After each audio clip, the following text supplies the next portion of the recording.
عليكم ورحمة الله وبركاته. الحمد لله الذي هدانا لهذا وما كنا لنهتدي لولا أن هدانا الله.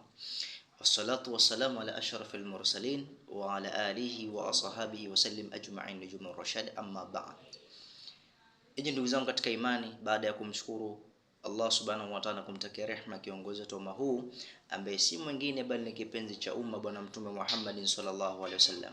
Hivi unajua ya kwamba ukitamka maneno haya kwa muda ambao kwamba utaweza kuyatamka na mara utakazoweza kutamka, basi utakingwa na shari za binadamu, utakingwa na shari za wachawi, utakingwa na shari za majini, utakingwa na shari zote unazozijua wewe.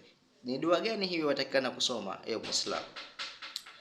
Dua ambayo kwamba ni mashuhuri, kila mmoja atajika kuisoma mara kwa mara. Atakiwa mja wa Allah aseme Allahumma ikfinihim bima shita, Allahumma ikfinihim bima shita, Allahumma ikfinihim bima shita. Naomba Mwenyezi Mungu akutoshelezee kutokana na shari zao.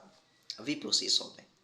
Ewe ndugu yangu Muislamu, kazania kusoma Allahumma ikfinihim bima shita. Si shetani, si wachawi, si majini, si majambazi, si kina nane, shari zao utaepushwa nazo. Maasalamu, antum bikhair.